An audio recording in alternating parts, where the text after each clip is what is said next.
नमस्कार मित्रों। नई शिक्षा नीति के संबंध में कल हमने बात की। भारत में नई शिक्षा नीति के संबंध में बड़ा प्रयास हो रहा है और अब ये लागू होने वाली है और इसके लिए विद्यालय स्तर पर कार्यशालाओं का आयोजन किया जा रहा है।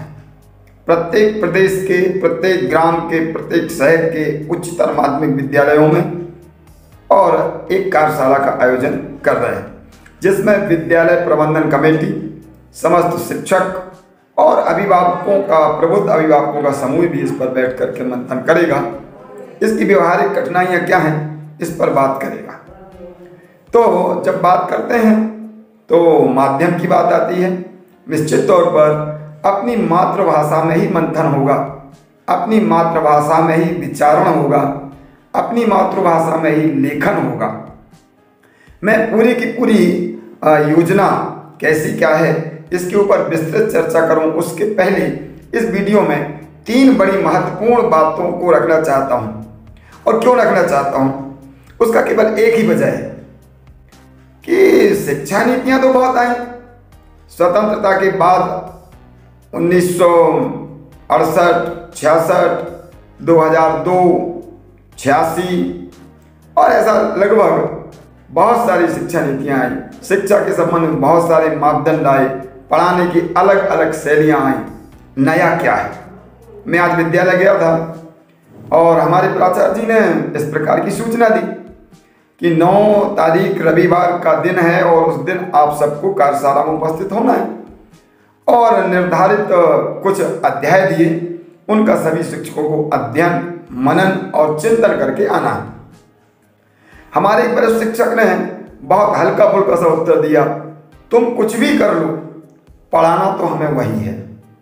आप कुछ भी करो, पढ़ाना तो हमें वैसा ही है जैसा हम वर्षों से पढ़ाते आए हैं। अगर ऐसी जड़ता है, अगर परिवर्तन के विरुद्ध ऐसा आंदोलन है कि तुम कुछ भी कर लो, हम नहीं सुधरेंगे, हम कोई परिवर्तन को ग्राह्य नहीं करेंगे, तो फिर रविवार को होने वाली यह कार्यशाला भी बेमानी होगी, औपचारिकता होगी। यह शिक्षा नीति अन्य नीतियों से बहुत अलग है, बल्कि अमूल चूल अलग है, क्योंकि इसका पूरा विचार भारतीय संदर्भ को ध्यान में रखकर किया गया है। भारतीय ग्रामीण विद्यालय और विद्यार्थियों को ध्यान में रखकर किया गया है। कमजोर, होशियार, सामान्य और भारत की आवश्यकताओं को ध्यान में रख करके किया गया है। मैं मात्र 3 उदाहरणों के माध्यम से आपको इस बात को स्पष्ट कर दूंगा। पहली बात, आपने देखा होगा कि अपने देश में इतने सारे किले हैं, बहुत सारे मठ हैं, बहुत सारे मंदिर हैं, बहुत सारे प्रागैतिहासिक काल और इतिहास के संग्रहालय हैं, लेकिन धूल धूसरित हैं, इन पर कोई ध्यान नहीं दिया जाता। इनकी मूर्तियां चटक रही हैं, टूट रही हैं, इन पर कोई सरकारों का ध्यान नहीं है।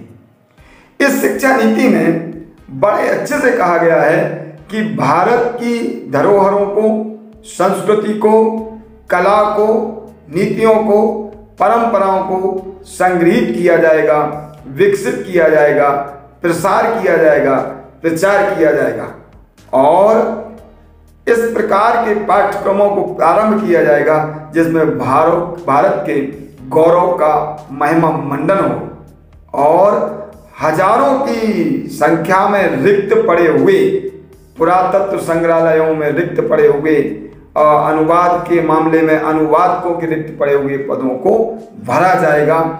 ऐसी उपाधियों का सृजन किया जाएगा और ऐसे मानव संसाधन का विकास करके ऐसे पदों को तत्काल भरने की योजना की जाएगी। अर्थात रोजगार और हमारे परंपराओं का, हमारी प्रतिष्ठा का, भारत के गौरव का, दोनों बातों का ध्यान रखा गया है। दूसरी बात, लगभग 100 स्थानों का चयन किया जाएगा। संपूर्ण भारत में पर्यटन के भ्रमण की दृष्टि से 100 स्थानों का चयन किया जाएगा और उन स्थानों पर विद्यार्थियों को भ्रमण कराया जाएगा, भारत के गौरव का प्रत्यक्षीकरण कराया जाएगा और इस प्रकार से प्रायोगिक शिक्षा की धारा दिशा अपने आप में भारत बोलेगा, भारत डोलेगा और भारत विश्वगुरु बनेगा, ऐसी एक तैयारी की गई। तीसरी बात जो बिल्कुल अलग है, संस्कृत भाषा शुरू से उपेक्षित पड़ी हुई थी। अनेक पांडुलिपियां सड़ रही हैं, गल रही हैं या कांच के बक्सों में बंद पड़ी हुई हैं, केवल प्रदर्शन का विषय है। अनेक भाषाएं, अनेक लिपियां आज भी पढ़ी नहीं जा सकी हैं। कहा जाता है कि भारत की लगभग 200 भाषाएं विलुप्त होने की कगार पर हैं। यूनेस्को के अनुसार 179 भाषाएं भारत की समाप्त हो गई हैं, अर्थात 600-650 भाषाओं को जानने वाला यह देश आज भाषाओं के मामले में, लिपि के मामले में कमजोर पड़ता जा रहा है। इसलिए इसकी शुरुआत की जा रही है संस्कृत से। प्राथमिक विद्यालयों से लेकर के विश्वविद्यालय स्तर तक संस्कृत की शिक्षा दी जाएगी, उसे प्रोत्साहित किया जाएगा। संस्कृत में पृथक बीएड को प्रोत्साहित किया जाएगा और युद्ध स्तर पर संस्कृत के शिक्षकों की नियुक्तियां की जाएंगी, रोजगारों का सृजन किया जाएगा, क्योंकि संस्कृत में ज्ञान का अकूत भंडार है। संस्कृत में कंप्यूटर भाषा होने के लिए पर्याप्त संभावना है। संस्कृत दक्षिण और उत्तर की संस्कृति को जोड़ने का बहुत बड़ा माध्यम है, क्योंकि मलयालम, तेलुगु और उत्तर भारत की भाषाएं, इन सब के बीच संस्कृत साहित्य के शब्दों की पर्याप्त मात्रा है।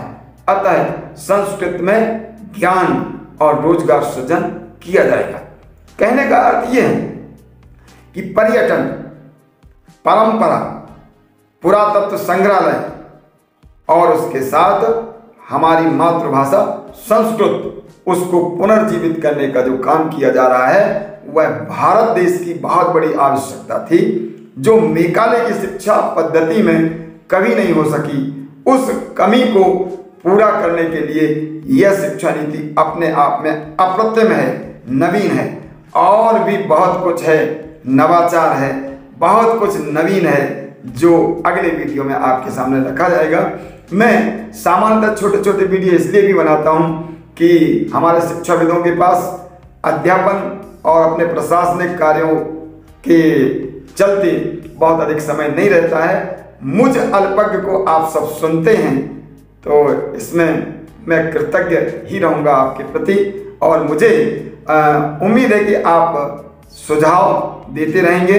इसमें हमें क्या परिवर्धन करना चाहिए, इसके लिए विद्वानों के सुझावों का इस अल्पज्ञ के द्वारा सदैव स्वागत रहेगा। भारत माता की जय।